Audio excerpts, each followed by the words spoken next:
Hello മക്കളെ, അപ്പൊ നമ്മൾ കൺസ്യൂമേഴ്സിന്റെ റൈറ്റിനെ പറ്റിയിട്ടായിരുന്നു അല്ലെ പഠിച്ചുകൊണ്ടിരുന്നത്. ഇതിനകത്ത് നമ്മൾ രണ്ട് പ്രധാനപ്പെട്ട നിയമങ്ങളാണ് പഠിച്ചിട്ടുള്ളത് അല്ലെ. കൺസ്യൂമർ പ്രൊട്ടക്ഷൻ ആക്ട് 1986ഉം അതുപോലെ തന്നെ റൈറ്റ് ടു ഇൻഫർമേഷൻ അല്ലെ 2005 വന്നിട്ടുള്ള റൈറ്റ് ടു ഇൻഫർമേഷൻ. രണ്ട് നിയമങ്ങളും നമ്മൾ പ്രധാനപ്പെട്ടതായിട്ട് പറഞ്ഞു കഴിഞ്ഞു. ഓക്കെ, ഇനി നമ്മൾ ഒരു കഥ നോക്കാൻ വേണ്ടി പോവാണ്. Amrita, an engineering graduate, after submitting all the certificates and attending the interview for a job in a government department, did not receive any news of the result. അപ്പം അമൃത എന്ന് പറയുന്ന ഒരു കുട്ടി അവളുടെ എഞ്ചിനീയറിംഗ് അല്ലെ, ഒരു എഞ്ചിനീയർ ആണ് അല്ലെ, എഞ്ചിനീയറിംഗ് പഠനമൊക്കെ കഴിഞ്ഞ് ഒരു ഗവൺമെന്റ് ഓഫീസിൽ ജോലിക്ക് വേണ്ടിയിട്ട് ശ്രമിച്ചു. അങ്ങനെ അതിന് വേണ്ടിയിട്ടുള്ള ഇന്റർവ്യൂവും കാര്യങ്ങളൊക്കെ കഴിഞ്ഞു. പക്ഷേ ഇന്റർവ്യൂ കഴിഞ്ഞിട്ട് ഇന്റർവ്യൂയുടെ ഫലം അമൃതയ്ക്ക് അറിയാൻ വേണ്ടിയിട്ട് പറ്റിയില്ല. കുറെ കാലം അമൃത വെയിറ്റ് ചെയ്തു, പക്ഷെ ഇന്റർവ്യൂയുടെ ഫലങ്ങളൊന്നും വന്നിട്ടില്ല. അപ്പൊ ആ കുട്ടി എന്ത് ചെയ്തു? The officials also refuse to comply with her റിക്വയറീസ്.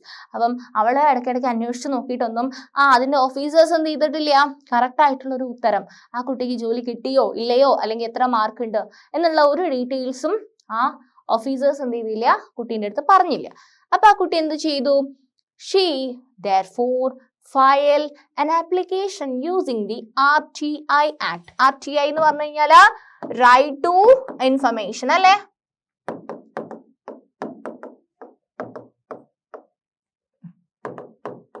Right to information എന്ന് പറയുന്ന ഒരു ആക്ട് വെച്ചിട്ട് saying that it was her right to know the result in a reasonable time so that she could plan her future. അപ്പം ആ കുട്ടി എന്ത് ചെയ്തു? Right to information ആക്ടിൽ എന്താ പറയുന്നത്? ഗവൺമെന്റ് ഓഫീസസിൽ എന്തൊക്കെ കാര്യങ്ങളാണ് നടക്കുന്നതെന്നൊക്കെ നമുക്ക് കറക്റ്റ് ആയിട്ടുള്ള നോട്ടിഫിക്കേഷൻ കിട്ടാൻ അല്ലെ, കറക്റ്റ് ആയിട്ടുള്ള വിവരങ്ങളുടെ ലഭ്യതയ്ക്ക് വേണ്ടിയിട്ടാണ് നമ്മൾ റൈറ്റ് ടു ഇൻഫർമേഷൻ ആക്ട് വഴി ശ്രമിക്കുന്നത്. അപ്പൊ ഈ കുട്ടിക്ക് ഇന്റർവ്യൂ കഴിഞ്ഞിട്ടുണ്ട് അല്ലെ, അമൃതയുടെ ഇന്റർവ്യൂ കഴിഞ്ഞിട്ടുണ്ട്. പക്ഷെ ജോലി കിട്ടിയോ ഇല്ലയോ എന്നുള്ള കാര്യത്തിൽ അമൃതയ്ക്ക് തീരുമാനമൊന്നും അറിയാൻ പറ്റിയിട്ടില്ല. അപ്പൊ ആ കുട്ടി കംപ്ലൈന്റ് കൊടുത്തു. കംപ്ലൈന്റ് കൊടുത്ത സമയത്ത് എന്ത് സംഭവിച്ചു? ആ ഒരു റീസണബിൾ ടൈമിൽ എനിക്ക് ഇതിന്റെ റിസൾട്ട് കിട്ടണം അല്ലെ, ഇന്റർവ്യൂ കഴിഞ്ഞിട്ട് അതിന്റെ റിസൾട്ട് എനിക്ക് കറക്റ്റ് ആയിട്ട് കിട്ടണം, എന്നാൽ മാത്രമേ എനിക്ക് എന്റെ ഫ്യൂച്ചർ അല്ലെ അവിടെ ജോലി ചെയ്യണോ അല്ലെങ്കിൽ വേറെ ഏതെങ്കിലും സ്ഥലത്ത് പോയിട്ട് ജോലി ചെയ്യണോ എന്നുള്ള കാര്യങ്ങളൊക്കെ അറിയണമെന്നുണ്ടെങ്കിൽ ഇവിടുന്ന് ഒരു ഉത്തരം കിട്ടണം അല്ലെ. അപ്പൊ ആ ഒരു ഉത്തരം കിട്ടാൻ വേണ്ടിയിട്ട് ആ കുട്ടി എന്ത് ചെയ്തു? RTI വെച്ചിട്ട് ഒരു ആപ്ലിക്കേഷൻ കൊടുത്തു.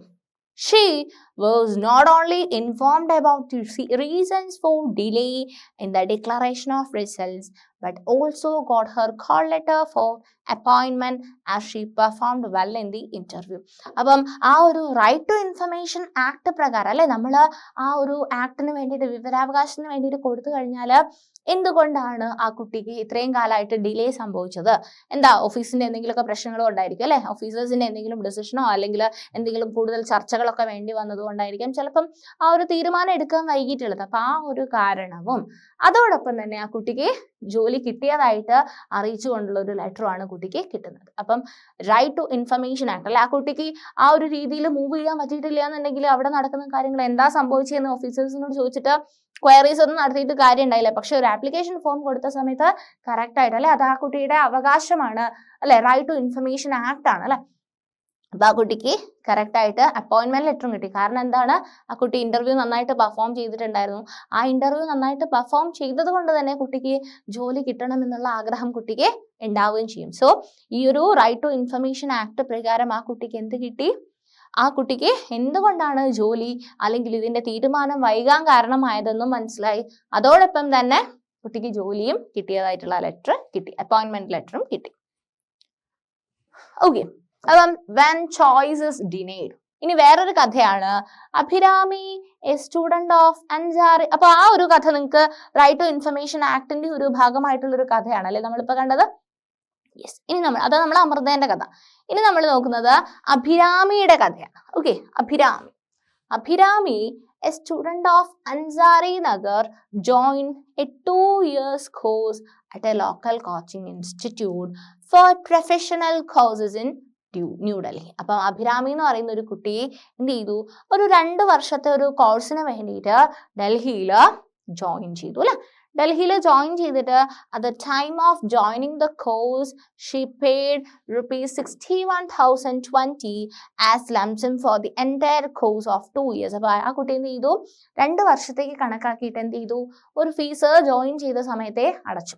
ഓക്കെ, 2 വർഷത്തെ കോഴ്സ് ആയിരുന്നു. ആ കുട്ടി എന്ത് ചെയ്തു, 2 വർഷത്തേക്കുള്ള ഫീസ് ഒരുമിച്ച് പോയിട്ട് അടച്ചു. However, she decided to opt out the course at the end of 1 year as she found that the quality of teaching was not up to the mark. അപ്പം ആ കുട്ടി എന്ത് ഡിസൈഡ് ചെയ്തു, 2 വർഷത്തേക്കുള്ള ഫീസ് ഒക്കെ അടച്ചു കഴിഞ്ഞ് അപ്പം 1 വർഷം ആയപ്പോഴത്തേക്ക് ആ കുട്ടിക്ക് മനസ്സിലായി എന്താ ഇവിടെ പഠിച്ചിട്ട് വലിയ കാര്യമൊന്നുമില്ല, ടീച്ചേഴ്സ് കറക്റ്റ് ആയിട്ടുള്ള ഒരു ക്വാളിറ്റിയിലുള്ള ഫീസ് അല്ലെങ്കിൽ ക്വാളിറ്റിയിലുള്ള ക്ലാസ് ഒന്നും അല്ല എടുക്കുന്നത്, അല്ലെ പറഞ്ഞിരിക്കുന്ന ക്വാളിറ്റിയിലുള്ള ക്ലാസ്സസ് ഒന്നും അല്ല പ്രൊവൈഡ് ചെയ്യുന്നതെന്ന് മനസ്സിലാക്കിയിട്ട് എന്ത് ചെയ്തു, ആ കുട്ടി by the end of 1 year എന്ത് ചെയ്തു, ആ കുട്ടിക്ക് സ്റ്റോപ്പ് ചെയ്യാൻ വേണ്ടി വന്നു. When she asked for a refund of the fee for 1 year, it was denied to her. അപ്പം 1 വർഷം 2 വർഷത്തെ കോഴ്സാണ്. 1 വർഷം കഴിഞ്ഞപ്പോൾ തന്നെ കുട്ടിക്ക് മനസ്സിലായി ഈ കോഴ്സ് ഞാൻ പഠിച്ചിട്ട് കാര്യമില്ല, ഇവിടെ നന്നായിട്ട് പഠിപ്പിക്കുന്നില്ല എന്ന് മനസ്സിലായി. അപ്പൊ ആ കുട്ടി എന്ത് ചെയ്തു, 2 വർഷത്തെ ഫീസ് ആദ്യം അടച്ചു പോയി അല്ലെ. അപ്പൊ ആ കുട്ടി എന്ത് ചെയ്തു, ആ സെക്കൻഡ് ഇയർത്തെ ഫീസ് എന്ത് ചെയ്യാൻ വേണ്ടിയിട്ട് തിരിച്ചു തരാൻ വേണ്ടിയിട്ട് പറഞ്ഞു. പക്ഷെ എന്ത് ചെയ്തു, തിരിച്ചു കിട്ടിയോ അവർക്ക്? ഇല്ല, കുട്ടിക്ക് ഫീസ് തിരിച്ചു കൊടുത്തില്ല. When she filed case in the district, എവിടെയാ കൊടുത്തത്, district consumer disputes redressal commissionല് പരാതി കൊടുത്തു അല്ലെ. ആ കുട്ടിക്ക് പൈസ തിരിച്ചു വേണമെന്ന് പറഞ്ഞിട്ട് ആ കുട്ടി എന്ത് ചെയ്തു, കൺസ്യൂമർ കോർട്ടിൽ എന്ത് ചെയ്തു, പരാതി കൊടുത്തു. The commission directed the institute to refund rupees 28,000, saying that she had the right to choose. അല്ലെ, ആ കുട്ടി പൈസ അടയ്ക്കുന്നതാണ് അല്ലെ, ഫീസ് ഇത്രയും ഹ്യൂജ് എമൗണ്ട് എന്ത് ചെയ്യുന്നതാണ്, ഫീസ് അടയ്ക്കുന്നതാണ്. അപ്പൊ ആ ഒരു ക്വാളിറ്റിയിലുള്ള എഡ്യൂക്കേഷൻ ആ കുട്ടിക്ക് കിട്ടുന്നില്ല എന്നുണ്ടെങ്കിൽ കമ്മീഷൻ എന്ത് പറഞ്ഞു, റീഫണ്ട് ചെയ്യാൻ വേണ്ടിയിട്ട് അല്ലെ 28,000 രൂപ എന്ത് ചെയ്യണം, കുട്ടിക്ക് നിങ്ങൾ തിരിച്ചു കൊടുക്കണം അല്ലെ. ഓൾമോസ്റ്റ് പകുതി പൈസ അല്ലെ, അത്രയും പൈസ നിങ്ങൾ തിരിച്ചു കൊടുക്കണം. ആ കുട്ടി 1 വർഷമായപ്പം നിർത്തിയതാണ്. സെക്കൻഡ് ഇയർത്തെ ഫീസ് കുട്ടിക്ക് കൊടുക്കണ്ടെന്നുള്ള രീതിയിൽ എന്ത് പറഞ്ഞു, കമ്മീഷൻ എന്ത് പറഞ്ഞു, 28,000 തിരിച്ചു കൊടുക്കാൻ പറഞ്ഞു. ആ കുട്ടിക്ക് അത് എടുക്കാനുള്ള റൈറ്റ് ഉണ്ട് അല്ലെ, കൺസ്യൂമർ ആണ് അല്ലെ, കൺസ്യൂമറിന്റെ റൈറ്റ് പ്രൊട്ടക്ട് ചെയ്യാണ്. അപ്പം ഇൻസ്റ്റിറ്റ്യൂട്ട് എന്ത് ചെയ്തു, പൈസ തിരിച്ചു കൊടുത്തോ, കോർട്ട് പറഞ്ഞു അല്ലെ, ഡിസ്ട്രിക്ട് കോർട്ട് എന്താ പറഞ്ഞത്, നിങ്ങൾ പൈസ തിരിച്ചു കൊടുക്കാൻ വേണ്ടി പറഞ്ഞു. ഇൻസ്റ്റിറ്റ്യൂട്ട് അഗെയിൻ അപ്പീൽ അല്ലെ, ഡിസ്ട്രിക്ട് അല്ലേ, ജില്ലാതലത്തില് കാര്യമൊന്നും കിട്ടിയിട്ടില്ല. അപ്പൊ ഇൻസ്റ്റിറ്റ്യൂട്ട് എന്ത് ചെയ്തു, അപ്പീല് പോയി. എവിടേക്ക് അപ്പീല് പോയി, സ്റ്റേറ്റ് കൺസ്യൂമർ കമ്മീഷനിലേക്ക് എന്ത് ചെയ്തു, സ്റ്റേറ്റ് കൺസ്യൂമർ കമ്മീഷനിലേക്ക് ആ ഇൻസ്റ്റിറ്റ്യൂട്ട് എന്ത് ചെയ്തു, അപ്പീല് പോയി. The state commission upheld the district commission's direction. അപ്പം എന്ത് ചെയ്തു, സ്റ്റേറ്റ് കമ്മീഷനിൽ പോയപ്പോഴും ആർക്ക് അനുകൂലമായിട്ട് ആ വിധി വന്നത്, ആ ഡിസ്ട്രിക്ട് കമ്മീഷൻ എന്താണോ പറഞ്ഞത് അല്ലെ, കുട്ടിക്ക് പൈസ കൊടുക്കാനാണ് ഡിസ്ട്രിക്ട് കമ്മീഷൻ പറഞ്ഞത്, അതുപോലെ തന്നെ പറഞ്ഞു. And further fine the institute ₹25,000 for frivolous appeal. അപ്പം അനാവശ്യമായിട്ട് അല്ലെ, വലിയ കാര്യമൊന്നും ഇല്ലാത്തൊരു കാര്യത്തിന് അപ്പീൽ കൊടുത്തതിന്റെ പേരിൽ 25,000 കൂടെ എന്ത് ചെയ്തു, ഒരു എമൗണ്ട് ആ ഒരു സ്റ്റേറ്റ് കോർട്ട് ചുമത്തുകയാണ് ചെയ്തത് അല്ലെ. സ്റ്റേറ്റ് കമ്മീഷൻ എന്ത് ചെയ്തു, ഒരു 25,000 കൂടെ കൊടുക്കാൻ വേണ്ടി പറഞ്ഞു അല്ലെ. Also directed the institute to pay ₹7,000 as compensation and litigation cost അല്ലെ. വെറുതെ സമയം കളയാക്കിയതിനും അല്ലെ അതിന്റെ ഒരു കോമ്പൻസേഷനുമായിട്ട് അല്ലെ, ഓൾറെഡി ഡിസ്ട്രിക്ട് എന്ന് പറഞ്ഞാൽ 28,000 കൊടുക്കാനാ, ആ പൈസയും കൊടുത്തിട്ടുണ്ടെങ്കിൽ അത് ഒഴിവാക്കായിരുന്നു അല്ലെ. അനാവശ്യമായിട്ട് ഇൻസ്റ്റിറ്റ്യൂട്ട് എന്ത് ചെയ്തു, വീണ്ടും ഒരു അപ്പീല് പോയി. അതിന്റെ പേരിൽ ഒരു 25,000 ഒരു 7,000 കൂടി എന്ത് ചെയ്യാൻ വേണ്ടി പറഞ്ഞു, കോമ്പൻസേഷൻ കൊടുക്കാൻ വേണ്ടിയിട്ട് സ്റ്റേറ്റ് കോർട്ട് എന്ത് ചെയ്തു, സ്റ്റേറ്റ് കമ്മീഷൻ എന്ത് ചെയ്തു, ഉത്തരവ് ഇറക്കി. ഓക്കെ, മനസ്സിലായില്ലേ മക്കളെ ആ ഒരു കഥ. അപ്പൊ നമ്മൾ കൺസ്യൂമർ ആയിരിക്കുന്ന സമയത്ത് നമുക്ക് കിട്ടാനുള്ള കുറച്ച് അവകാശങ്ങൾ, അപ്പം അത് നേടിയെടുക്കുക എന്നുള്ളതാണ് ഇവിടെ കാണാൻ വേണ്ടി പറ്റുന്നത്. The State Commission also restrained all the educational and professional institutions in the state from charging fees from students for the entire duration of the course in advance and that too at one go. അപ്പം അതിനോടൊപ്പം തന്നെ ആ കുട്ടിക്ക് നീതി കൊടുത്തതിനോടൊപ്പം തന്നെ എന്തുകൂടെ ഒരു notification ഇറക്കി, ആ ഒരു കോഴ്സും അല്ലെങ്കിൽ ഒരു പ്രൊഫഷണൽ കോഴ്സ് ആയിക്കോട്ടെ, ഏതൊരു കോഴ്സും ആയിക്കോട്ടെ, ഫുൾ ഡ്യൂറേഷനുള്ള പൈസ അല്ലെ. ഇപ്പൊ ഒരു 6 വർഷത്തെ കോഴ്സാണ് അല്ലെങ്കിൽ ഒരു 5 വർഷത്തെ കോഴ്സ് ആണെങ്കിൽ ആ 5 വർഷത്തേക്കുള്ള ഫീസ് അല്ലെങ്കിൽ ഈവൻ 2 വർഷത്തേക്കുള്ള ഫീസ് ആണെങ്കിൽ പോലും എന്ത് ചെയ്യാൻ പാടില്ല, ഒറ്റയടിക്ക് 2 വർഷത്തെ ഫീസ് ഒറ്റ അടവിന് അടപ്പിക്കാൻ വേണ്ടി പാടില്ല അല്ലെ. നിങ്ങൾ സെമസ്റ്റേഴ്സ് ആയിട്ട് കണ്ടിട്ടുണ്ടോ അല്ലെ, 6 മാസത്തെ കോഴ്സ് അല്ലെങ്കിൽ 6 മാസത്തേക്ക് ഒരു ഫീസ് അല്ലെങ്കിൽ 1 ഇയർ ഫീസ് അങ്ങനെ കണ്ടിട്ടുണ്ടാവും അല്ലെ. അല്ലാതെ 5 വർഷത്തെ കോഴ്സ് ആണെന്നുണ്ടെങ്കിൽ ഒറ്റ അടിക്ക് 5 വർഷത്തെ കോഴ്സ് ആക്കിയിട്ട് നമുക്ക് പൈസ വാങ്ങിക്കാൻ വേണ്ടി പാടില്ല എന്ന് എന്ത് ചെയ്തു, സ്റ്റേറ്റ് കോർട്ട് ഒരു നോട്ടിഫിക്കേഷൻ ഇറക്കി. Any violation of this order may invite penalties അല്ലെ and imprisonment the commission said. അപ്പം ഈ ഒരു ലോയ്ക്ക് അല്ലെ, ഞാനിപ്പോ പറഞ്ഞിരിക്കുന്ന കാര്യത്തിന് എന്തെങ്കിലും തരത്തില് ഒരു വിട്ടുവീഴ്ച ആരെങ്കിലും ചെയ്യുകയാണെന്നുണ്ടെങ്കിൽ നല്ലൊരു തടവ് ശിക്ഷയാണെങ്കിൽ, ഇംപ്രിസൺമെന്റ് ആണെങ്കിൽ അതും കിട്ടും, പെനാൾട്ടി അല്ലെ പിഴയാണെങ്കിൽ അതും കിട്ടും. അപ്പം എന്തെങ്കിലും പെനാൾട്ടിയോ അല്ലെങ്കിൽ ഇംപ്രിസൺമെന്റ് ഒക്കെ കിട്ടാനുള്ള സാധ്യതയുണ്ട്. അപ്പൊ എന്ത് ചെയ്യുക, കോഴ്സ് നടത്തുന്ന ആൾക്കാർ എന്ത് ചെയ്യുക, 5 വർഷത്തേക്ക് അല്ലെ 2 വർഷത്തേക്ക് 3 വർഷത്തേക്കുള്ള ഫീസ് ഒരുമിച്ച് വാങ്ങാൻ വേണ്ടി പാടില്ല. എന്ത് ചെയ്യണം, ഓരോ വർഷത്തേക്കുള്ളത് മാത്രമേ വാങ്ങിക്കാൻ വേണ്ടി പാടുള്ളൂ എന്നുള്ള രീതിയിൽ ഒരു സ്റ്റേറ്റ്മെന്റും കൂടെ ഇറക്കുകയാണ് ചെയ്യുന്നത്. ഓക്കെ, സോ അതാണ് അമൃതയുടെ കഥ. അമൃതയല്ലായിരുന്നു? യെസ്, അമൃതയല്ലല്ലോ, അഭിരാമിയുടെ കഥ അല്ലെ, അഭിരാമിയുടെ കഥ കണ്ടു. Okay, what do we understand from this incident? നമുക്ക് ഈ ഒരു ഇൻസിഡന്റ് കണ്ടിട്ട് എന്താ മനസ്സിലായത് മക്കളെ? എന്താ മനസ്സിലായത്?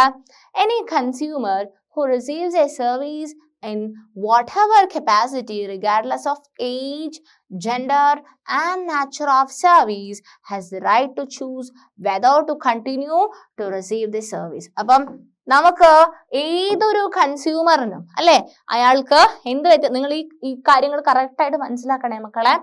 Any consumer who receives a service in whatever capacity, നമ്മൾ ഏതൊരു സർവീസ്, നമ്മൾ ഏതൊരു കസ്റ്റമറും ഏതൊരു സർവീസ് എടുത്തു കഴിഞ്ഞാലും റിഗാർഡ്ലെസ് ഓഫ് ഏജ്, അയാളുടെ ഏജ് കൺസിഡർ ചെയ്യാതെ, ജെൻഡർ കൺസിഡർ ചെയ്യാതെ, നാച്ചർ ഓഫ് സർവീസ് കൺസിഡർ ചെയ്യാതെ has the right to choose whether to continue to receive the service. നമ്മൾ ആ ഒരു സർവീസ് റിസീവ് ചെയ്യൽ നമ്മൾ കണ്ടിന്യൂ ചെയ്യണോ വേണ്ടയോ എന്ന് തീരുമാനിക്കാനുള്ള റൈറ്റ് ഓരോ കൺസ്യൂമറിനും ഉണ്ട്. മനസ്സിലായോ? Regardless of age, gender and nature of service. Okay, suppose you want to buy toothpaste. ഇപ്പൊ നിങ്ങളൊരു എക്സാമ്പിൾ നിങ്ങൾ നോക്കിയോ, നിങ്ങൾക്ക് ടൂത്ത് പേസ്റ്റ് വാങ്ങിക്കണം. ഓക്കെ, നിങ്ങൾക്ക് ടൂത്ത് പേസ്റ്റ് വാങ്ങിക്കണം എന്ന് വിചാരിച്ചോ, and the shop owner says that she can sell the toothpaste only you buy a toothbrush. അപ്പൊ അവര് പറയാണ്, ഇവിടെ ടൂത്ത് പേസ്റ്റ് ഒക്കെ ഉണ്ട്, പക്ഷെ നിങ്ങൾ ടൂത്ത് ബ്രഷ് വാങ്ങിക്കാതെ നിങ്ങൾക്ക് ടൂത്ത് പേസ്റ്റ് തരുന്ന പ്രശ്നമില്ല. നിങ്ങൾക്ക് ടൂത്ത് പേസ്റ്റ് വേണമെന്നുണ്ടെങ്കിൽ നിങ്ങൾ എന്ത് ചെയ്യണം, ഇവിടെ ടൂത്ത് ബ്രഷ് ഉണ്ട്, അത് വാങ്ങിച്ചാലേ നിങ്ങൾക്ക് ടൂത്ത് പേസ്റ്റ് തരുള്ളൂ എന്ന് പറയും. അപ്പം അവിടെ നമ്മൾ ഇപ്പോൾ ടൂത്ത് പേസ്റ്റിന് നമുക്ക് 30 രൂപയാണ് കൊടുക്കണമെന്നുണ്ടെങ്കിൽ ടൂത്ത് ബ്രഷിന് നമ്മൾ 20 രൂപയും കൂടെ കൊടുക്കേണ്ടി വരും. അപ്പം 30 രൂപയുടെ ഒരു സാധനം വാങ്ങിക്കണമെന്നുണ്ടെങ്കിൽ നമുക്ക് ആവശ്യമില്ലാത്ത ടൂത്ത് ബ്രഷ് നമുക്കിപ്പോൾ ആവശ്യമില്ല, അപ്പോൾ ആവശ്യമില്ലാത്ത ഒരു 20 രൂപേന്റെ സാധനം കൂടെ നമ്മൾ വാങ്ങിക്കണമെന്ന് ഷോപ്പ് കീപ്പർ പറയാം. അപ്പം ആ ഒരു സിറ്റുവേഷൻ നിങ്ങളൊന്ന് ആലോചിച്ച് നോക്കിക്കേ.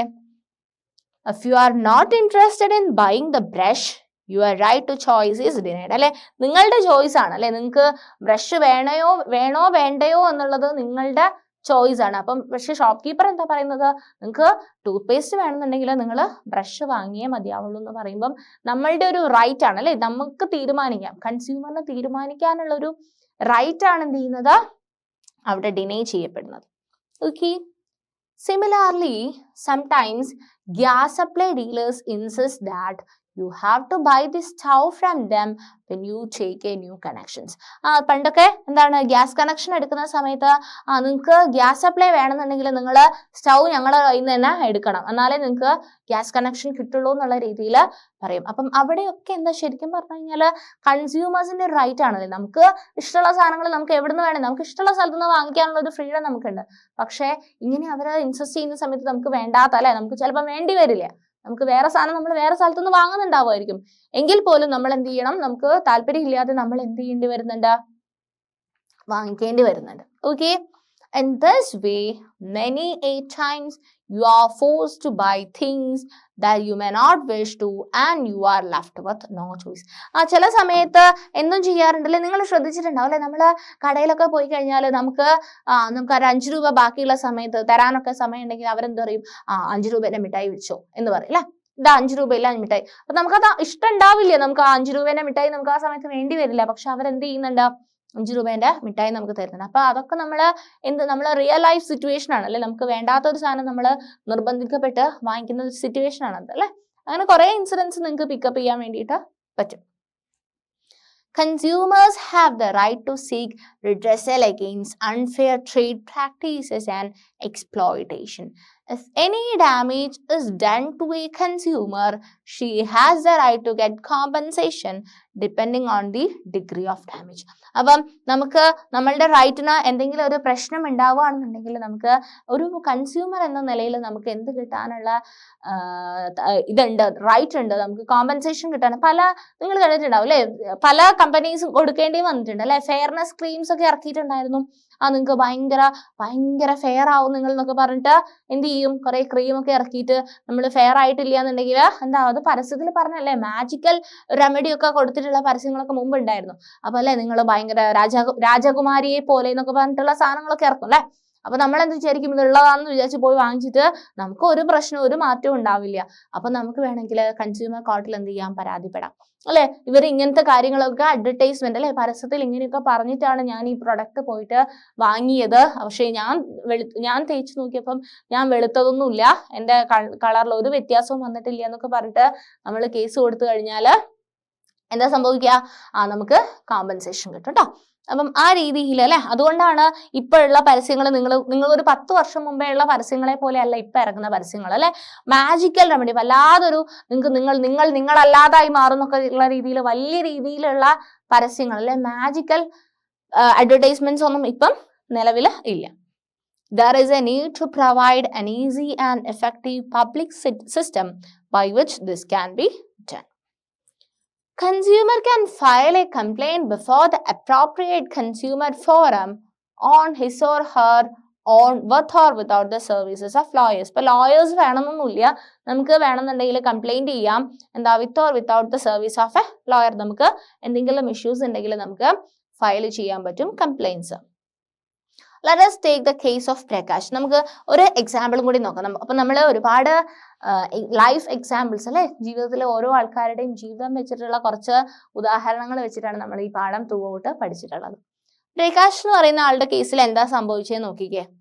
He had sent a money order to his village for his daughter's marriage. അപ്പം പ്രകാശ് ദൂരസ്ഥലത്ത് വർക്ക് ചെയ്യുന്ന ഒരാളാണ്. അദ്ദേഹത്തിന്റെ മകളുടെ വിവാഹ ആവശ്യത്തിന് വേണ്ടിയിട്ട് കുറച്ച് പൈസ അല്ലെ മണി ഓർഡർ ആയിട്ട് അയച്ചു. അപ്പൊ എന്താ സംഭവിച്ചത്? The money did not reach his daughter at the time when she needed it. പൈസ ആണെങ്കിൽ അയാൾ അവിടെ നിന്ന് അയക്കുകയും ചെയ്തു, പൈസ എവിടെ എത്തിയിട്ടില്ല, അയാളുടെ മകളുടെ കയ്യില് വേണ്ട ഒരു സമയത്ത് എത്തിയിട്ടില്ല. പോട്ടെ, nor did it reach months later. അപ്പൊ പൈസ മകളുടെ കയ്യിൽ എത്തിയിട്ടുമില്ല, കുറെ മാസം കഴിഞ്ഞിട്ടും എത്തിയിട്ടില്ല, പക്ഷെ മണി ഓർഡർ അയാൾ അയക്കുകയും ചെയ്തിട്ടുണ്ടായിരുന്നു. Prakash filed a case in a district level Consumer Disputes Redressal Commission in New Delhi. അപ്പൊ അദ്ദേഹം എന്ത് ചെയ്തു, ഡിസ്ട്രിക്ട് ലെവലില് ഡൽഹിയില് എന്ത് ചെയ്തു, ഒരു കേസ് ഫയൽ ചെയ്തു. All the steps he undertook are illustrated here. അപ്പൊ അദ്ദേഹം എന്തൊക്കെയാ ചെയ്തതെന്ന് നമുക്ക് നോക്കാം. Okay. Prakash goes to the post office to send money order to his daughter. Prakash എന്ത് ചെയ്തു, അയാളുടെ മകൾക്ക് വേണ്ടിയിട്ട് പൈസ അയക്കാൻ വേണ്ടിയിട്ട് മണി ഓർഡർ പോസ്റ്റ് ഓഫീസ് വഴി അയച്ചു. എന്നിട്ടോ Prakash comes to know that the money has not reached his daughter. പിന്നെ പ്രകാശിന് മനസ്സിലായി അയാൾ അയച്ച പൈസ ഡോട്ടറുടെ കയ്യിൽ എത്തിയിട്ടില്ല എന്ന്. Prakash enquires about the money order in post office. അപ്പൊ അദ്ദേഹം എന്ത് ചെയ്തു, ആ മണി ഓർഡറിനെ പറ്റിയിട്ട് പോസ്റ്റ് ഓഫീസിൽ അന്വേഷിച്ചു.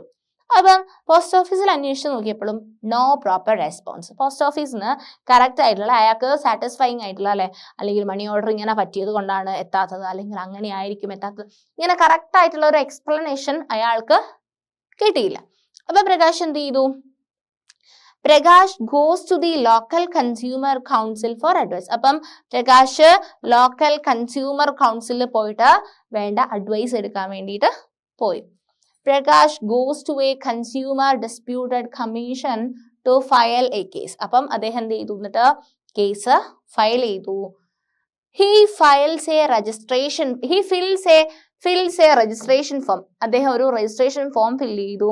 Commission sends notice to the other party. അപ്പം ആ കമ്മീഷണർ എന്ത് ചെയ്തു, അയാൾ ആർക്കെതിരെയാണോ അല്ലെ മണി ഓർഡർ പോയിട്ടില്ല എന്ന് പറഞ്ഞിട്ട് അദ്ദേഹം എഴുതിയിട്ടുള്ള ആൾക്കെതിരെ എന്ത് ചെയ്തു, ഒരു നോട്ടീസ് അയച്ചു.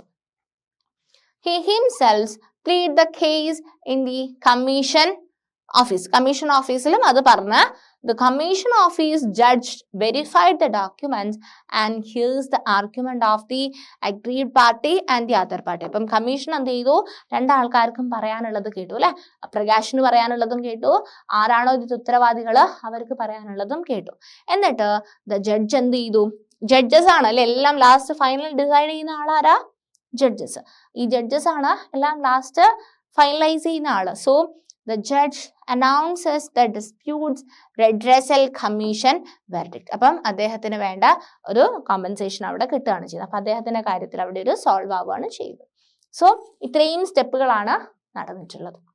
Okay, these days consumer as an individual or as a group called a class action suit file a complaint both physically or through internet and conduct the case through video conferencing. അപ്പൊ നമുക്ക് ഇന്നത്തെ ഒരു സിറ്റുവേഷനിൽ വേണമെന്നുണ്ടെങ്കിൽ നമുക്ക് ഓൺലൈനായിട്ട് എന്ത് ചെയ്യാൻ പറ്റും, കേസസ് ഒക്കെ കംപ്ലൈന്റ് ഇപ്പൊ നമ്മൾ ഡയറക്റ്റ് ആയിട്ട് കൺസ്യൂമർ കോർട്ടിലൊന്നും പോയിട്ട് എഴുതി അങ്ങനെയൊന്നും ചെയ്യണമെന്നില്ല. നമുക്ക് ഓൺലൈനായിട്ട് എന്ത് ചെയ്യാൻ പറ്റും, ഈ കാര്യങ്ങളൊക്കെ നമുക്ക് ലീഡ് ചെയ്യാൻ വേണ്ടിയിട്ട് പറ്റും. On many occasions they also represent individual consumers in these commissions. These voluntary organizations also receive financial support from the government for creating awareness among people. അപ്പം ചില ആൾക്കാർക്ക് ഓർഗനൈസേഷൻസ് ഒക്കെ ഉണ്ടാവും, ഇതിനു വേണ്ടിയിട്ട് ഗവൺമെന്റിന്റെ ഭാഗത്തുനിന്നും എന്തുണ്ട്, സപ്പോർട്ട് കിട്ടുന്നുണ്ട്. കൺസ്യൂമേഴ്സിന്റെ റൈറ്റ് പ്രൊട്ടക്ട് ചെയ്യുക എന്നുള്ളതാണ് ഇതിന്റെയൊക്കെ അൾട്ടിമേറ്റ് ആയിട്ടുള്ള ടാർഗറ്റ് എന്ന് പറയുന്നത്. If you are living in a residential colony, you might have notice boards of residence welfare associations. അപ്പം നിങ്ങൾ റെസിഡൻസ് ഏരിയയിലൊക്കെ വരുന്നതാണെങ്കിൽ നിങ്ങൾ കേട്ടിട്ടുണ്ടാവും എന്താ, റെസിഡൻസ് വെൽഫെയർ അസോസിയേഷൻസ് എന്ന് കേട്ടിട്ടുണ്ടാവും അല്ലെ. റെസിഡൻസിന്റെ വെൽഫെയർ അസോസിയേഷൻസ് കേട്ടിട്ടുണ്ടാവും. If there is any unfair trade practice meted out to their members, they take up the case on their behalf. Okay, അപ്പം എന്തെങ്കിലും അൺഫെയർ ആയിട്ടുള്ള എന്തെങ്കിലും കാര്യം നടക്കുകയാണെന്നുണ്ടെങ്കിൽ അവർ അതിനനുസരിച്ച് എന്ത് ചെയ്യും, കേസ് മൂവ് ചെയ്യും. അണ്ടർ COPR എന്ന് പറഞ്ഞു കഴിഞ്ഞാല് കൺസ്യൂമർ പ്രൊട്ടക്ഷൻ ആക്ട് അല്ലെ.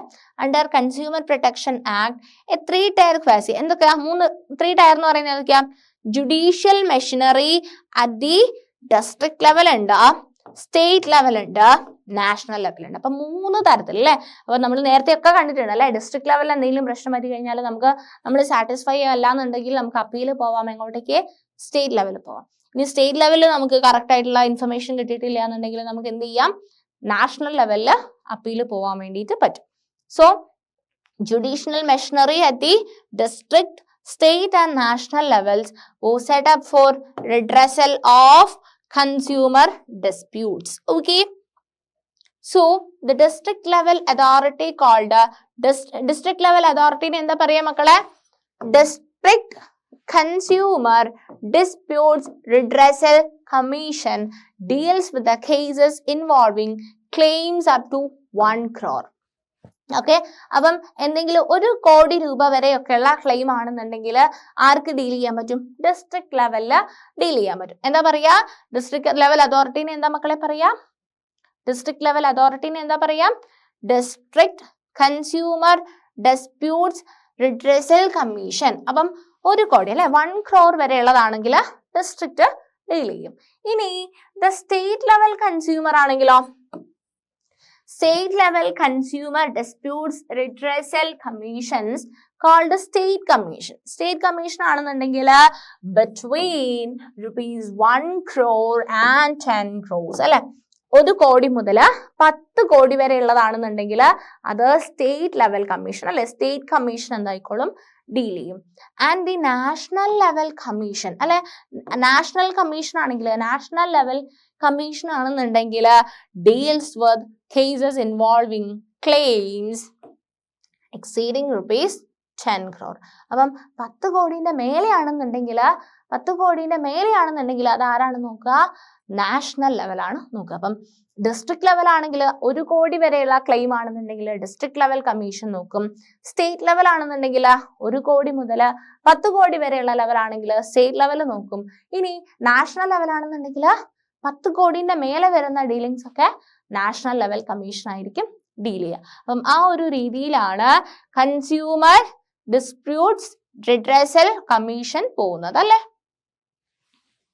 ഓക്കെ, അപ്പൊ എന്തൊക്കെ കാര്യങ്ങളാ മക്കളെ നമ്മൾ ഇതുവരെ പഠിച്ച കാര്യങ്ങൾ ഒന്ന് ഓർത്ത് നോക്കിയേ. നമ്മുടെ റൈറ്റ്സിനെ പറ്റിയിട്ടാണല്ലേ പറഞ്ഞത്. ഓരോ ആൾക്കാർക്കുമുള്ള റൈറ്റ് അല്ലെ, കൺസ്യൂമേഴ്സിനുള്ള റൈറ്റ്, നമ്മൾ റൈറ്റ് ടു ഇൻഫർമേഷൻ ആക്ട് പഠിച്ചു അല്ലെ. ഓരോ ആൾക്കാർക്കും നമുക്ക് എന്തെങ്കിലും ഡൗട്ട് ഒക്കെ ഉണ്ടെന്നുണ്ടെങ്കിൽ നമുക്ക് കൺസ്യൂമേഴ്സിന് എന്ത് ചെയ്യാൻ പറ്റും? നമുക്ക് കേസൊക്കെ ഫയൽ ചെയ്യാൻ വേണ്ടിയിട്ട് പറ്റും. കുറെ ആൾക്കാർ അല്ലെ, അഭിരാമിന്റെ കേസ് കണ്ടു, അമൃതേന്റെ കേസ് കണ്ടു, പ്രകാശിന്റെ കേസ് കണ്ടു അല്ലെ. അങ്ങനെ കുറെ ആൾക്കാരുടെ കഥകളും നമ്മൾ ഈ ചാപ്റ്ററിൽ കണ്ടു. Next, learning to become well informed consumers. അപ്പം വെൽ ഇൻഫോംഡ് കൺസ്യൂമേഴ്സ് ആവാൻ വേണ്ടിയിട്ട് learning to become well informed consumers. How do become conscious of our rights? നമുക്ക് നമ്മളുടെ റൈറ്റുകൾ അല്ലെ, നമുക്കുള്ള അവകാശങ്ങളെ പറ്റി നമുക്ക് എങ്ങനെയാണ് കോൺഷ്യസ് ആവാൻ വേണ്ടി പറ്റുക? Okay, the enactment of COPRA has led to the setting of separate departments of consumer affairs in central and state governments. അപ്പം കൺസ്യൂമേഴ്സിന് വേണ്ടിയിട്ട് സെൻട്രൽ ലെവലിലും സ്റ്റേറ്റ് ലെവലിലും ഒക്കെ ഈ ഒരു COPRA വന്നതിന് ശേഷം അല്ലെ, കൺസ്യൂമർ പ്രൊട്ടക്ഷൻ ആക്ട് വന്നതിന് ശേഷം ഉണ്ടായിട്ടുണ്ട്, സെഷൻസ് ഉണ്ടായിട്ടുണ്ട്. ഇപ്പൊ പോസ്റ്റേഴ്സ് ഒക്കെ ഇറക്കാറുണ്ട് അല്ലെ, കൺസ്യൂമേഴ്സിന്റെ റൈറ്റിനെ പറ്റിയിട്ട് പോസ്റ്റേഴ്സ് ഒക്കെ. അപ്പം posters are one example through which government spread information about legal process which people can use അല്ലെ. ഈ ഒരു ചില പോസ്റ്റേഴ്സ് ഒക്കെ കാരണം അല്ലെ, നമുക്ക് പല മീഡിയാസ് വഴി അല്ലെ, അഡ്വർടൈസ്മെന്റ് ആയിട്ടും അല്ലെ, കുറെ നിങ്ങൾ പരസ്യങ്ങളൊക്കെ കണ്ടിട്ടുണ്ടാവും അല്ലെ. നിങ്ങൾക്ക് അത് ഉപഭോക്താവിന്റെ അവകാശമാണെന്നൊക്കെ പറഞ്ഞുള്ള പരസ്യങ്ങൾ നിങ്ങൾ കണ്ടിട്ടുണ്ടാവും. അപ്പം ആ രീതിയിൽ ഇങ്ങനത്തെ കാര്യങ്ങളൊക്കെ ഉണ്ട് എന്ന് ജനങ്ങളെ മനസ്സിലാക്കാൻ വേണ്ടിയിട്ട് ഗവൺമെന്റ് കുറെ കാര്യങ്ങളൊക്കെ ചെയ്യുന്നുണ്ട്. ഒന്നാമത്തെയാണ് അഡ്വർടൈസ്മെന്റ് ആണ് മെയിൻ ആയിട്ട് അല്ലെ. നമ്മൾ സിനിമ ആക്ടേഴ്സിനൊക്കെ വെച്ചിട്ട് അല്ലെ, നമ്മുടെ ഇഷ്ടമുള്ള ആൾക്കാരെയൊക്കെ വെച്ചിട്ട് എന്ത് ചെയ്യും, അവര് അഡ്വർടൈസ് ചെയ്യും. അല്ലാന്നുണ്ടെങ്കിൽ വേറെ കാര്യങ്ങളൊക്കെ ചെയ്യും അല്ലെ, ലൈക്ക് പോസ്റ്റേഴ്സ് ഒട്ടിക്കും അല്ലെ. അങ്ങനെ പല രീതിയിൽ ആൾക്കാർ എന്ത് ചെയ്യും, ബോധവൽക്കരിക്കും അല്ലെ. നമ്മുടെ റൈറ്റിനെ പറ്റിയിട്ട് നമ്മൾ എന്ത് ചെയ്യും, ബോധവൽക്കരിക്കും. ഓക്കെ, ഇനി നിങ്ങൾ ISI ആൻഡ് അക്മാർ കേട്ടിട്ടുണ്ടോ? ISI മുദ്ര എന്നൊക്കെ കേട്ടിട്ടുണ്ടോ? ISI മുദ്ര എന്നൊക്കെ കേട്ടിട്ടുണ്ടോ? എന്താ അത്? While buying many commodities on the convey you might have on the cover you might have seen a logo with the letters. ഏതൊക്കെ നിങ്ങൾ എന്ത് വാങ്ങിച്ചു കഴിഞ്ഞാൽ, നിങ്ങൾ ചില സാധനങ്ങളൊക്കെ വാങ്ങിച്ചു കഴിഞ്ഞാൽ നിങ്ങൾക്ക് അതിനകത്ത് ചില ലോഗോസ് കാണാൻ പറ്റും. ISI മുദ്ര കാണാൻ പറ്റും, ISI അക്മാർക്ക് അല്ലെ, ഹോൾമാർക്ക് അല്ലെ, ഗോൾഡ് ഒക്കെ ഹോൾമാർക്ക് നിങ്ങൾക്ക് കാണാൻ പറ്റും, ഓർ +F. അപ്പം എന്താണ് ഈ സംഭവങ്ങൾ കാണിക്കുന്നത്? ഈ ISI അല്ലെങ്കിൽ ഹോൾമാർക്ക് അല്ലെങ്കിൽ +F ഒക്കെ എന്താ കാണിക്കുന്നത് എന്ന് പറഞ്ഞു കഴിഞ്ഞാൽ അതിന്റെ ക്വാളിറ്റിയാണ്. ഓക്കെ, ആ ഒരു പ്രൊഡക്റ്റിന്റെ ക്വാളിറ്റി അഷുറൻസ് ആണ് ശരിക്കും പറഞ്ഞു കഴിഞ്ഞാൽ ഈ ഒരു മാർക്കിംഗ് തരുന്നത്.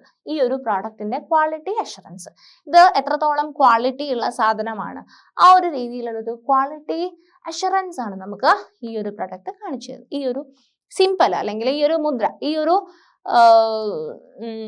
ഇങ്ങനെ എഴുതിയിരിക്കുന്ന സംഭവങ്ങൾ കാണിച്ചു തരുന്നത് അതിന്റെ ഒരു ക്വാളിറ്റിയാണ്. Okay, these logos and certification help consumers get assured of quality while purchasing the goods and services.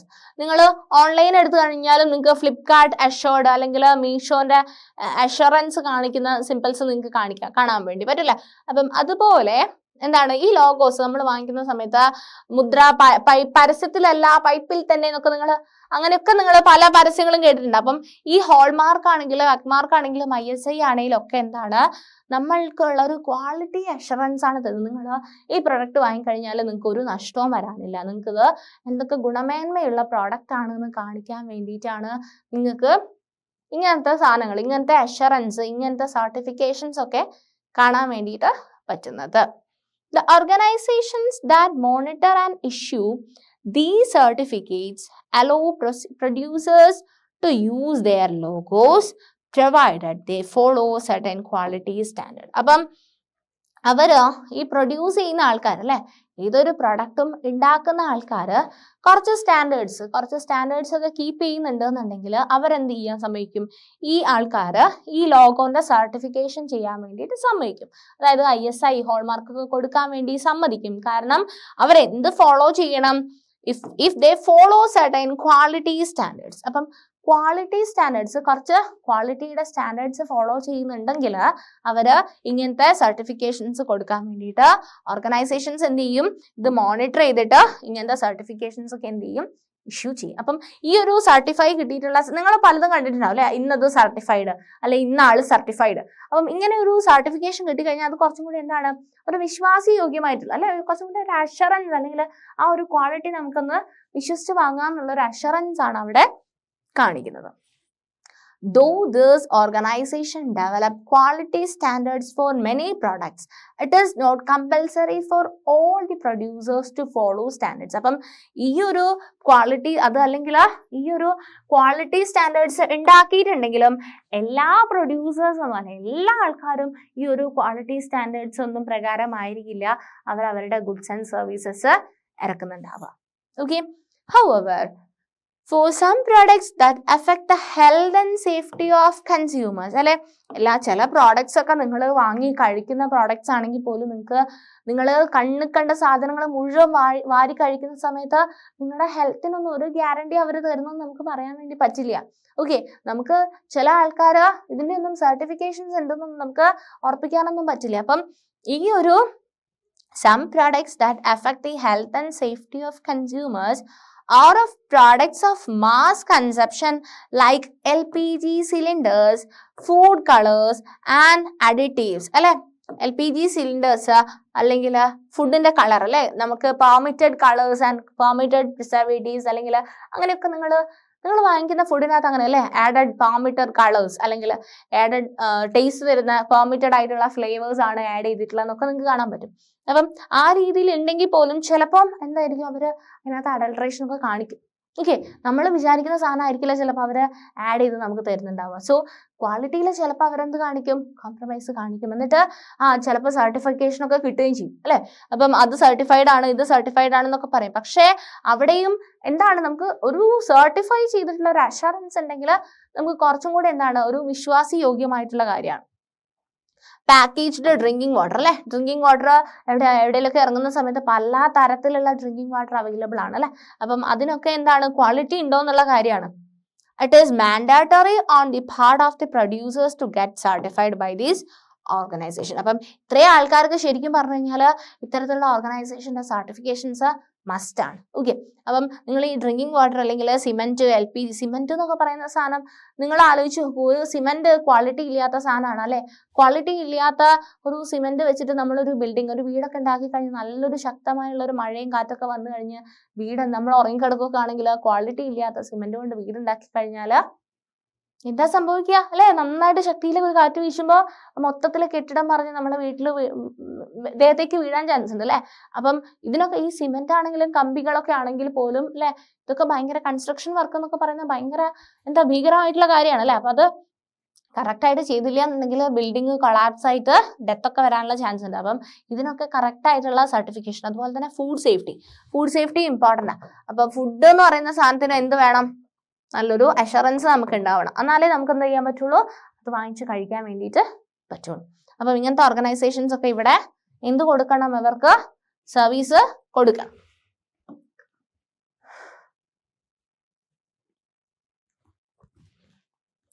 Taking the consumer movement forward. അപ്പം ഇന്ത്യയിൽ നടന്നിട്ടുള്ള കൺസ്യൂമർ മൂവ്മെന്റിന്റെ ബാക്കി പത്രങ്ങൾ എന്തൊക്കെയാന്ന് നോക്കാം. India has been observing 24 December as the National Consumers Day. ഓർത്തു വെച്ചോ, December 24. Okay, December 24 national consumers day. It was on this day that the Indian parliament enacted the Consumer Protection Act in 1986. അപ്പം Indian government 1986 consumer protection act enact ചെയ്തത് എപ്പോഴാണ്?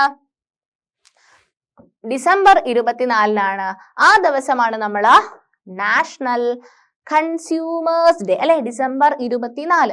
മറക്കരുത്, December 24 നമുക്ക് ഇന്ത്യയിൽ നമ്മൾ national consumers day ആയിട്ട് ആഘോഷിക്കുന്നത്. India is one of the countries that have exclusive authority for consumer redressal. അപ്പോൾ നമുക്ക് എക്സ്ക്ലൂസീവ് ആയിട്ടുള്ള അതോറിറ്റി ഉള്ള ഒരു കൺട്രിയാണ് കൺസ്യൂമേഴ്സിന് വേണ്ടിയിട്ട് ഇന്ത്യ എന്ന് പറയുന്നത്. Consumer movement in India has made some progress in terms of numbers of organized groups and their activities. ഇന്ത്യയിൽ കൺസ്യൂമേഴ്സിന് വേണ്ടിയിട്ട് അല്ലെ, കൺസ്യൂമേഴ്സിന്റെ റൈറ്റ്സ് പ്രൊട്ടക്ട് ചെയ്യാൻ വേണ്ടിയിട്ട് ഇന്ത്യയിൽ കൺസ്യൂമേഴ്സിന് വേണ്ടിയിട്ട് കുറേ റൈറ്റും ആക്ടുകളൊക്കെ കുറച്ച് സ്ട്രോങ് ആക്കിയിട്ട് അല്ലെ ഇന്ത്യയിൽ കറക്റ്റ് ആയിട്ടുള്ള ഒരു മോണിറ്റൈസേഷൻ ഒക്കെ മോണിറ്ററിംഗ് ഒക്കെ പോകുന്നുണ്ട്. There are today more than 2,000 consumer groups in the country, of which only about 50 to 60 are well organized. നമ്മുടെ ഇവിടെ ഇപ്പം കൺട്രിയിൽ more than 2,000 കൺസ്യൂമർ ഗ്രൂപ്പ്സ് ഉണ്ട്. പക്ഷെ 50 to 60 എന്താണ് വെൽ ഓർഗനൈസ്ഡ് ആയിട്ടുള്ള ഗ്രൂപ്പ് ഉണ്ട് അവരുടെ വർക്കിൽ. Okay, however, the consumer redressal process is becoming cumbersome, expensive and time consuming. And many a time consumers require to engage lawyers. അപ്പം നമ്മൾ പല പ്രാവശ്യവും നമ്മൾ കൺസ്യൂമറിന്റെ അല്ലെ നമ്മുടെ ഒരു റൈറ്റിന് വേണ്ടി പോകുന്ന സമയത്ത് നമുക്ക് കുറച്ച് എക്സ്പെൻസീവ് ഒക്കെ ആയിട്ട് തോന്നാറുണ്ട്. അപ്പം ആ ഒരു എക്സ്പെൻസ് ഒക്കെ കണക്കിലെടുത്തിട്ട് ആൾക്കാർ ചിലപ്പം മൂവ് ചെയ്യാതെയും വരും അല്ലെ. ലോയേഴ്സിനൊക്കെ ഇടപെടുത്തുന്ന സമയത്ത് അല്ലെ, നമ്മളൊരു കേസിൽ ലോയറിനൊക്കെ ഇടപെടുത്തുന്ന സമയത്ത് നമ്മൾ ലോയറിനൊക്കെ എന്ത് ചെയ്യണം? പേയ്മെന്റ് കൊടുക്കണം അല്ലെ. അപ്പം ആ രീതിയിൽ കുറച്ച് എക്സ്പെൻസീവ് ആവാനുള്ള ചാൻസ് ഉണ്ട്. So consumers require to engage lawyers. These cases require time for filing and attending the commission proceedings etc. അപ്പം നമ്മളൊരു കേസ് അപ്പം ഈ വർഷത്തില് ജാനുവരിയിൽ ഒരു കേസ് ഫയൽ ചെയ്തിട്ട് അതിന്റെ വിധി വരുന്നവരെ എത്ര ടൈം കൺസ്യൂമിങ് ആണ് അല്ലെ. അപ്പം ടൈം ഒരു ഫാക്ടറാണ്, എക്സ്പെൻസ് ഒരു ഫാക്ടറാണ്. സോ ഇതൊക്കെ ഇതിന്റെ ഒരു ഭാഗമായിട്ട് വരുന്ന കാര്യമാണ്. Okay, in most purchases cash memos are not issued, hence evidence is not easy to gather. Moreover, most purchases in the market are small retail sales. അപ്പം സ്മോൾ റീറ്റെയിൽ സെയിൽ ഒക്കെ ആണെന്നുണ്ടെങ്കിൽ ആൾക്കാർ എന്ത് ചെയ്യില്ല, അതിന് വേണ്ടിയിട്ട് മെനക്കെടാൻ വേണ്ടി പോവില്ല. The COPRA was amended. ഇത് കറക്റ്റ് ആയിട്ട് നിങ്ങൾ ഓർക്കണേ. COPRAക്ക് അമെൻമെന്റ്, ഒരു നിയമം അമെൻമെന്റ് എന്ന് പറഞ്ഞു കഴിഞ്ഞാൽ എന്താ മക്കളെ? ഭേദഗതി വരുത്തുക അല്ലെ. ആ നിയമത്തിൽ കുറച്ചും കൂടി എന്ത് ചെയ്യുക, ഇംപ്രൂവ് ചെയ്തിട്ട് ഒരു ഭേദം വരുത്തുന്നതിനെയാണ് എന്ത് പറയുക? അമെൻമെന്റ് എന്ന് പറയുക. അപ്പം നമ്മളുടെ ഈ നിയമം അല്ലെ, COPRA എന്ന് പറയുന്ന നിയമം അമെൻമെന്റ് 1986 വന്നിട്ടുള്ള നിയമമാണ്. അതിന് അമെൻമെന്റ് വന്നിട്ടുള്ളത് ഏത് വർഷമാണ്? 2019 അല്ലെ. 2019 എന്ത് വന്നിട്ടുള്ളത്? ആ നിയമത്തിന്, COPRA എന്ന് പറയുന്ന നിയമത്തിന് അമെൻമെന്റ് വന്നിട്ടുള്ളത്. Further strengthen consumers in India. അപ്പൊ അത് ആ ഒരു നിയമത്തിന് കുറച്ചും കൂടി ഒന്ന് സ്ട്രോങ് ആക്കിയപ്പോൾ ഇന്ത്യയിലെ കുറച്ചും കൂടി കൺസ്യൂമേഴ്സിന് അത് യൂസ്ഫുൾ ആയിട്ട് മാറി. Buying through internet is now included. അപ്പം COPRA അമെൻമെന്റ് വന്നു അല്ലെ, 2019 അമെൻമെന്റ് വന്നു. അപ്പം നമുക്ക് ഇന്റർനെറ്റിലുള്ള ആൾക്കാർക്കും, ഇന്റർനെറ്റ് അല്ലേ നമ്മൾ ഓൺലൈനായിട്ട് കുറേ സാധനം അല്ലേ നമ്മൾ അങ്ങോട്ടും ഇങ്ങോട്ടും വാങ്ങുകയൊക്കെ ചെയ്യുന്നുണ്ട്, സെയിലൊക്കെ നടത്താൻ പറ്റും. അപ്പം ഇന്റർനെറ്റ് വഴി നമ്മൾ എന്ത് ചെയ്തു കഴിഞ്ഞാലും നമുക്ക് അവിടെയും എന്ത് തരാണ്? ഒരു ഗ്യാരണ്ടി തരാണ് അല്ലെ. നമ്മൾ അല്ലാതെ നമ്മൾ കടകളിൽ പോകുന്നത് പോലെ തന്നെ നമുക്ക് വേണമെന്നുണ്ടെങ്കിൽ കൺസ്യൂമേഴ്സിന് കിട്ടുന്ന റൈറ്റുകളെല്ലാം നമുക്ക് ഇന്റർനെറ്റ് വഴിയും ചെയ്യാൻ വേണ്ടിയിട്ടുള്ള ഒരു കാര്യം നമുക്ക് ഈ അമെൻമെന്റ് വഴി കിട്ടുന്നുണ്ട്. Okay, if there is any service deficiency or defective product service provider or manufacturer is also held responsible and would be penalized or even imprisoned. അപ്പം മാനുഫാക്ചർക്ക് പെനാൽറ്റി അല്ലെങ്കിൽ ഇംപ്രിസൺമെന്റ് ഒക്കെ കിട്ടാനുള്ള ചാൻസ് ഉണ്ട് എന്തെങ്കിലും കൺസ്യൂമേഴ്സിനുള്ള പ്രശ്നം വന്നു കഴിഞ്ഞാൽ. Settlement of disputes with the help of a neutral intermediary outside the Consumer Disputes Redressal Commission called mediator is now encouraged at all the 3-tier consumer commissions. അപ്പം 3 ലെവലായിട്ട് അല്ലെ, 3 ടയർ എന്ന് പറയുന്ന ഡിസ്ട്രിക്റ്റ് ഉണ്ട്, സ്റ്റേറ്റ് ഉണ്ട് and national level consumer commissions ഉണ്ട്. അപ്പം ഇതൊക്കെ എന്ത് ചെയ്യണം, സ്ട്രെങ്തൻ ചെയ്യേണ്ട ആവശ്യം നമുക്ക് ഉണ്ട് അല്ലേ. After more than 30 years of the enactment of COPRA, അതായത് COPRA, consumer awareness in India is spreading but slowly. അപ്പം നമുക്ക് ഈ അമെൻമെന്റും കാര്യങ്ങളൊക്കെ വന്നു അല്ലെ, 1986 കഴിഞ്ഞ് ഇപ്പം 30 വർഷമായ സമയത്തേക്കും ആൾക്കാർക്കൊക്കെ ഒരു ബോധമുണ്ട് അല്ലെ. നമ്മൾ 50 രൂപേന്റെ ഒരു സാധനം നമുക്ക് പ്രിന്റ് ചെയ്ത് തന്നിട്ട് നമ്മളോട് 100 രൂപയാണ് ഇതിന്റെ പൈസ എന്ന് പറഞ്ഞു കഴിഞ്ഞാൽ നമ്മളൊന്ന് നോക്കും അല്ലെ, നമ്മൾ വില നോക്കും, അയ്യോ ഇതിൽ 50 ആണല്ലോ ഉള്ളത് പറയാനുള്ളൊരു റൈറ്റ് നമുക്ക് ഉണ്ടെന്ന് നമുക്കിപ്പോൾ ഒരു ബോധം ഉണ്ട് അല്ലെ. അപ്പം ആൾക്കാർക്ക് എന്തുണ്ട്, അവയർനെസ് കൂടുന്നുണ്ട് അല്ലെ, കൺസ്യൂമേഴ്സിന്റെ റൈറ്റിനെ പറ്റി ഒരു ബോധമുണ്ട്. എക്സ്പയറി കഴിഞ്ഞൊരു സാധനം നമുക്ക് തരാണെങ്കിൽ നമ്മൾ പറയും അല്ലെ, ഇത് എക്സ്പയറി കഴിഞ്ഞതാണ്, ഇത് എനിക്ക് വേണ്ട, അല്ലെങ്കിൽ ഇത് നിങ്ങൾ ഇവിടെ സൂക്ഷിക്കാൻ പാടില്ല എന്ന് നമ്മൾ പറയും അല്ലെ. അപ്പം ആ രീതിയിൽ ആൾക്കാർക്ക് എന്തുണ്ട്, ഒരു അവയർനെസ് ക്രിയേറ്റ് ചെയ്യാൻ വേണ്ടിയിട്ട് പറ്റിയിട്ടുണ്ട്. സ്ലോലി ആണെങ്കിലും അല്ലെ, ഇവൺ ദോ സ്ലോലി അല്ലെ, ഭയങ്കര റാപ്പിഡ് ചേഞ്ചസ് ഒന്നും അല്ല, നമ്മൾ ആക്സെപ്റ്റ് ചെയ്ത് വരുന്നുണ്ട്, നമുക്ക് കുറെ റൈറ്റ് ഉണ്ടെന്ന് അല്ലേ. Besides this, the enforcement of laws that protect workers, especially in the unorganized sectors, is weak. അല്ലെ, അൺഓർഗനൈസ്ഡ് സെക്ടേഴ്സിലുള്ള വർക്കേഴ്സിനെ പ്രൊട്ടക്ട് ചെയ്യുന്ന ലോസും കുറവാണ്. Similarly, rules and regulations for working of markets are often not followed. Nevertheless, there is scope for consumers to realize their role and importance. ശരിക്കും പറഞ്ഞു കഴിഞ്ഞാൽ കൺസ്യൂമേഴ്സിന് നമ്മൾ consumer ആണ്, എനിക്ക് ഇന്നത്തൊക്കെ അവകാശമുണ്ട് എന്നുള്ള കാര്യങ്ങളൊക്കെ റിയലൈസ് ചെയ്യേണ്ടത് ആരാണ്, കൺസ്യൂമേഴ്സ് ആണല്ലേ. നമ്മൾ റിയലൈസ് ചെയ്യണം, നമുക്കുള്ള റൈറ്റുകളും കാര്യങ്ങളൊക്കെ ആരും റിയലൈസ് ചെയ്യണം, നമ്മൾ നമ്മുടെ റൈറ്റ് നമുക്ക് റിയലൈസ് ചെയ്യാൻ വേണ്ടിയിട്ട് പറ്റണം. It is often said that consumer movements can be effective only with the consumers active involvement. ഇപ്പം കൺസ്യൂമേഴ്സിന് വേണ്ടിയിട്ട് അല്ലെ, കൺസ്യൂമേഴ്സിന് വേണ്ടിയിട്ട് ഒരു മൂവ്മെന്റ് നടത്തുക അല്ലെ, നമുക്ക് എന്താ വാങ്ങിക്കുന്ന ആൾക്കാർക്ക് വേണ്ടിയിട്ട് ഒരു മൂവ്മെന്റ് നടത്തുകയാണെന്നുണ്ടെങ്കിൽ കൺസ്യൂമർ വേണം അവിടെ എന്ത് ചെയ്യാൻ വേണ്ടിയിട്ട്, ഇൻവോൾവ് ചെയ്യാൻ വേണ്ടിയിട്ട്, കൺസ്യൂമർ വേണം മനസ്സിലാക്കാൻ വേണ്ടിയിട്ട് എനിക്ക് വേണ്ടിയിട്ടുള്ള ഒരു മൂവ്മെന്റ് ആണ് ഈ നടത്തുന്നതെന്ന് അല്ലെ. It requires A voluntary effort and struggle involving the participation of one another. അപ്പൊ നമ്മൾ തന്നെ പാർട്ടിസിപ്പേറ്റ് ചെയ്യണം അല്ലെ, നമുക്ക് വേണ്ടിയിട്ടല്ലേ, കൺസ്യൂമേഴ്സിന് വേണ്ടിയിട്ട് സംസാരിക്കാൻ കൺസ്യൂമേഴ്സേ ഉണ്ടാവുള്ളൂ അല്ലെ. എപ്പോഴും മാർക്കറ്റിംഗ് ചെയ്യുന്ന ആൾക്കാർക്ക് അവർക്ക് അവരുടെ ബിസിനസ് നന്നാവണമെന്നേ ഉണ്ടാവുള്ളൂ, പക്ഷെ കൺസ്യൂമേഴ്സ് വേണം എന്ത് ചെയ്യാൻ വേണ്ടിയിട്ട്, അവരുടെ അവകാശങ്ങളെ പറ്റിയിട്ട് ബോധവാന്മാരാവാൻ വേണ്ടിയിട്ട്. മാർക്കറ്റിംഗ് ചെയ്യുന്ന ആൾക്കാർക്ക് അല്ലെങ്കിൽ ബിസിനസ് നടത്തുന്ന ആൾക്കാർക്ക് എന്തായിരിക്കും, അവർക്ക് അവരുടെ ബിസിനസ് നന്നാക്കണമെന്നേ ഉണ്ടാവുള്ളൂ അല്ലെ. അപ്പൊ നമ്മളാണ് കൺസ്യൂമേഴ്സ്, അപ്പൊ നമ്മൾ വേണം ഇത് തീരുമാനിക്കാൻ വേണ്ടിയിട്ട് ഇത് വേർത്താണോ അല്ലയോ എന്നൊക്കെ. നമുക്ക് എന്തെങ്കിലും അവകാശത്തിന് എന്തെങ്കിലും പ്രശ്നമുണ്ടെങ്കിൽ, നമുക്ക് ക്ലെയിം ചെയ്യാനുണ്ടെങ്കിൽ, നമുക്ക് കേസ് കൊടുക്കാനുണ്ടെങ്കിൽ, നമുക്ക് എന്തെങ്കിലും പരാതികൾ ഉണ്ടെങ്കിൽ നമുക്കത് ബോധിപ്പിക്കാനുള്ള അവസരവും ഉണ്ട് അല്ലെ. അപ്പൊ നമ്മൾ പൈസ കൊടുക്കുന്ന സമയത്ത് നമ്മളൊരു കാര്യത്തിന് പേ ചെയ്യുന്നുണ്ടെന്നുണ്ടെങ്കിൽ നമുക്കതിന്റെ നമ്മൾ ബെനിഫിഷ്യറീസ് ആവുന്ന സമയത്ത് നമുക്കത് കിട്ടാനുള്ള റൈറ്റുമുണ്ട്. അപ്പം ഈ ചാപ്റ്റർ ഇത്രയാണ്, ഒരു കുഞ്ഞു ചാപ്റ്റർ ആണ്. ഓക്കെ, അപ്പൊ നിങ്ങൾ അതിനകത്ത് COPRA ഇമ്പോർട്ടൻ്റ് ആയിട്ട് ഓർത്തു വെക്കുക. റൈറ്റ് ടു ഇൻഫർമേഷൻ ആക്ട് അല്ലെ, RTI ഓർത്തു വെക്കുക.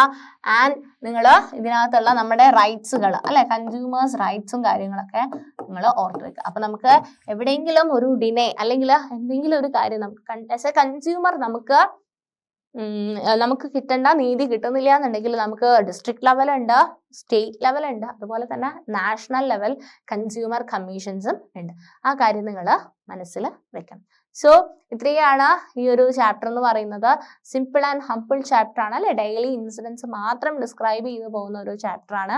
നമ്മളെ റൈറ്റിനെ പറ്റിയിട്ട് ബോധവാന്മാരായിരിക്കുക എന്നുള്ളതാണ് ഈ ചാപ്റ്റർ പഠിക്കുന്ന ഓരോ കുട്ടിയും മനസ്സിലാക്കിയിരിക്കേണ്ട കാര്യമെന്ന് പറയുന്നത്. So thank you.